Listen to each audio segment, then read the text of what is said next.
हरिओम प्रिय दर्शकों, यदि आपकी सिंह राशि या सिंह लग्न है तो इस वीडियो को बहुत ध्यान से देखिएगा, समझिएगा। इस वीडियो में हम समझने वाले हैं शनि वक्री प्रभाव को।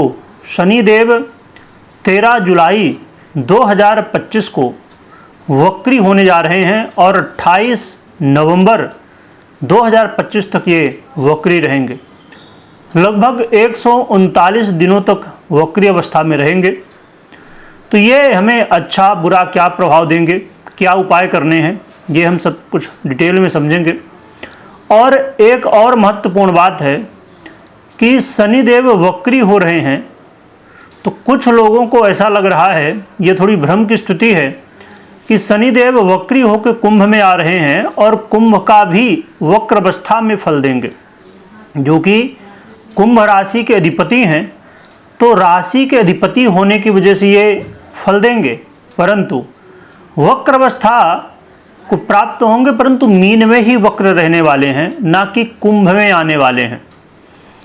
ये कन्फ्यूजन उसी तरह है जैसे कि शनि देव तुला राशि में उच्च के होते हैं, सभी लोग जानते होंगे, परंतु ये पूर्ण सच्चाई नहीं है।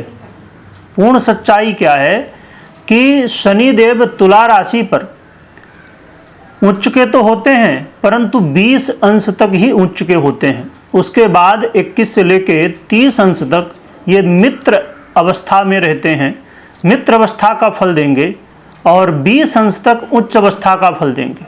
तो यदि हम गहराई में नहीं जाते हैं तो हमें क्या लगता है कि शनिदेव यदि तुला राशि में हैं, चाहे वो कितने भी अंश में हैं, तो वो उच्च अवस्था का ही फल दे रहे हैं, परंतु इस बात को भी समझना जरूरी है।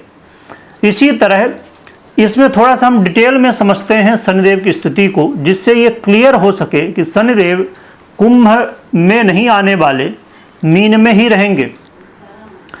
अब जैसे कि शनिदेव 29 मार्च 2025 को इन्होंने अपना राशि परिवर्तन किया था, कुंभ राशि को छोड़ के मीन में आए थे, और पूर्वा भाद्रपद नक्षत्र जो कि 3 चरण कुंभ में है और फिर चौथा चरण मीन राशि में है।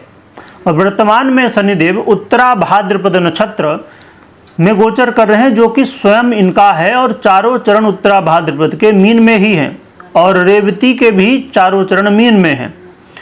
तो अब ये जब वक्री होंगे, कैसे कैसे यहाँ पर आए, कैसे कैसे अब वक्र होके जाएंगे, फिर रिटर्न होंगे, ये थोड़ा सा हम डिटेल में समझते हैं, जिससे कोई कन्फ्यूजन न रह जाए।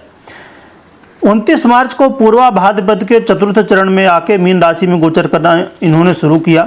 फिर 28 अप्रैल को उत्तरा भाद्रपद के प्रथम चरण में आए, पूर्वा भाद्रपद के चतुर्थ चरण से उत्तरा भाद्रपद के प्रथम चरण में आए। फिर 7 जून को उत्तरा भाद्रपद के दूसरे चरण में आए। अब 13 जुलाई को वक्री हो जाएंगे। फिर 28 अगस्त को ये उत्तरा भाद्रपद के पुनः से प्रथम चरण में आ जाएंगे, और फिर 3 अक्टूबर को पूर्वा भाद्रपद के चतुर्थ चरण में जाएंगे, जो कि देवगुरु बृहस्पति का नक्षत्र है पूर्वा भाद्रपद, और मीन में ही आता है, ना कि कुंभ में आता है। और फिर 28 नवंबर को शनिदेव पुनः से मार्गी हो जाएंगे, यानी मीन की ओर फिर से मीन में फिर आगे बढ़ने लगेंगे, मेष की ओर। मेष में नहीं जाएंगे, अभी 2.5 वर्ष तक रहने वाले हैं मीन में ही, परंतु मेष राशि की ओर, मीन से मेष राशि की ओर, मतलब उस तरफ क्रम होगा, यानी उनकी चाल जो हो सीधी हो जाएगी। अब शनिदेव की जो ये उल्टी गिनती शुरू हो रही है, उल्टी गिनती यानी कि वक्र अवस्था, उल्टी चाल है, ये अब पीछे आ रहे हैं। तो ये आपने समझा कि कुंभ में नहीं जा रहे हैं। कुछ लोगों को कन्फ्यूजन था, कुछ लोगों ने कहा, और वीडियो भी ऐसी थी कुछ, कि अब वो कुंभ का फल देने वाले हैं वक्र अवस्था को प्राप्त होकर।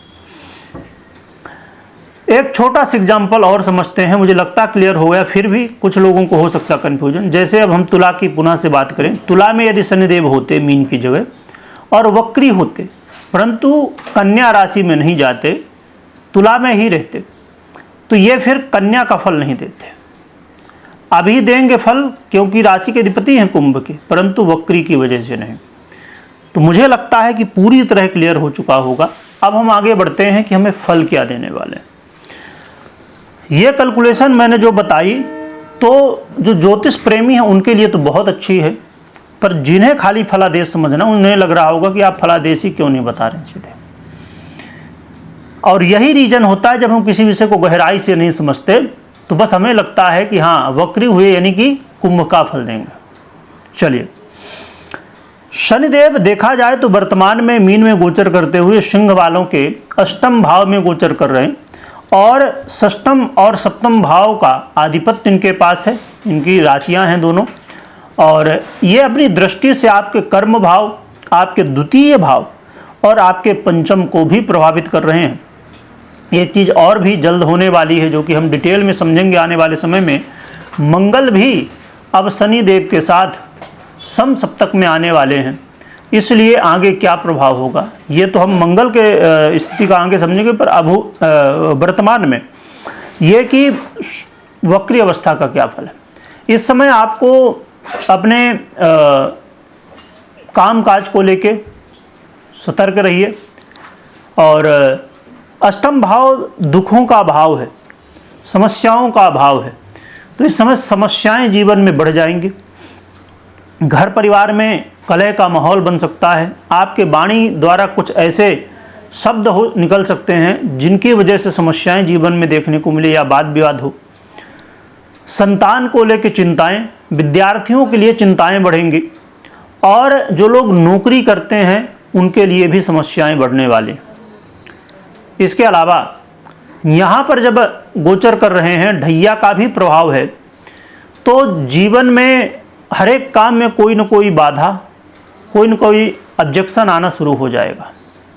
स्वास्थ्य का भी आपको अपने ध्यान रखना है, खासकर जो लोग गुप्त रोग से संबंधित बीमारियों से घिरे हैं उनको विशेष रूप से, वैसे तो सभी को परंतु विशेष रूप से जो गुप्त रोग से संबंधित है।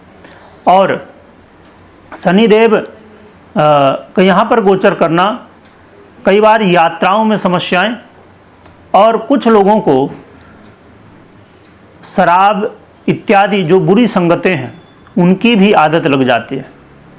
जो लोग लॉटरी, जुआ, सट्टा इनसे संबंधित काम करते हैं या प्रॉफिट लेने की इनसे कोशिश करते हैं, है ना, तो ऐसे लोगों को भी सतर्क रहना चाहिए, क्योंकि शनिदेव कहते हैं कि मेहनत से करो।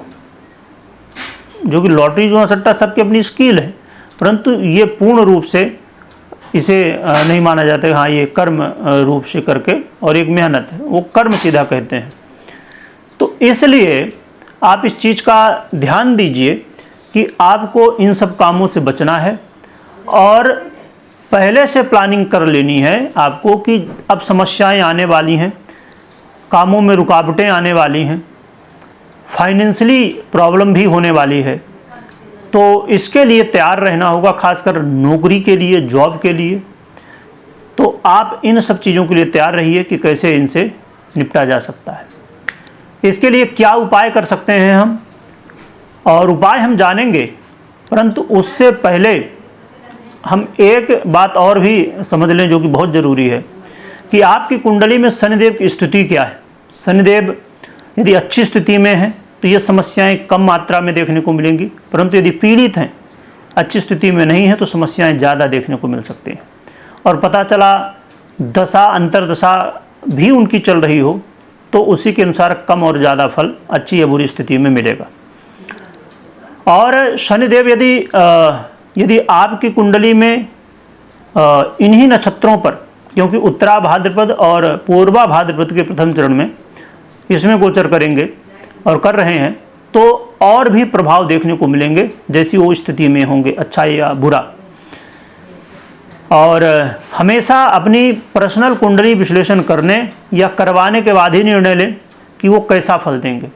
ऐसा नहीं कि हमें डरना है, हमें भयभीत होना है, हमें अच्छा भी फल मिल सकता, हो सकता है आपकी कुंडली में ग्रह शनिदेव या अन्य ग्रह स्थितियाँ दशाएँ अच्छी हों तो इतनी समस्याएं ना देखने को मिले।